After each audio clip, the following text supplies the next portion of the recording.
Hey YouTube people, this is going to be a size comparison of the Becker BK20 versus some other competitors in its size range. Everybody's posting some videos now, but there's nobody showing a direct comparison with a bunch of them that I've seen except for a couple. So here we go. I'd like to overlay them so that you can see the difference. I started down here with a BK15 and I ramped it up, and then I put the kukri type shapes off to the left. I lined up the butt ends perfectly with the end of the table so that we could have a better view of the difference in overall length. What we have down here is the BK15, we have the BK5, we have the BK9 next to the SP10. This is the Ontario SP10. We have the BK20 Bundok, we have the BK4 Machax, and we have the Ontario Kukri. If you'll notice, the biggest difference shows up when you overlay them. That is the BK9 layered directly over the top.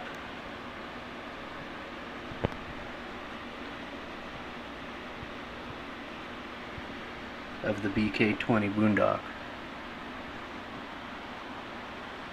You have to excuse my camera phone.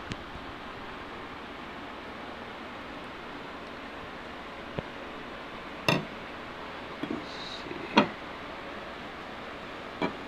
you put the 5 over it, you have a significant difference.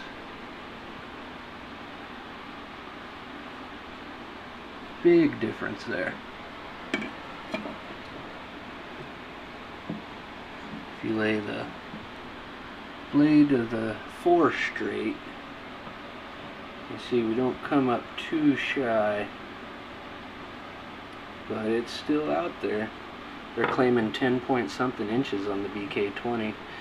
10.6 I believe. Looking at 12. Looking at 12 on your Ontario Kukri. We straighten that out.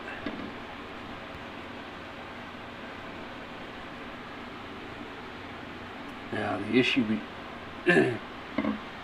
some people don't realize is that when you have the Kukri, you actually have more cutting edge, and I would say that the cutting edge on the 4 is probably just barely shy of that on the 20 if it was stretched out. Since the Ontario has the big finger spot there for doing some fine work, you lose a little bit with it. The blade ends here and it sharpens up to about right here actually. That's alright, no big deal. Take a look at the overall scheme of them again.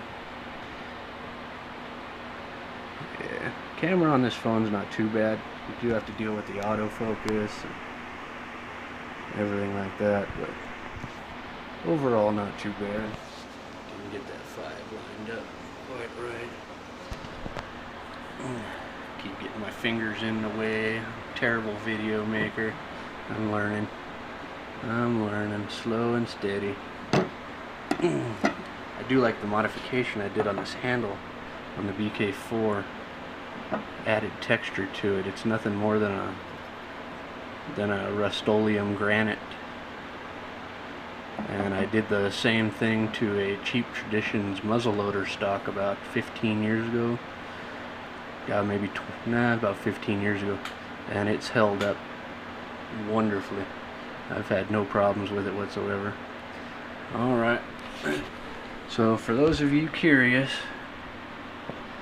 I hope that shows you the difference in the blade lengths.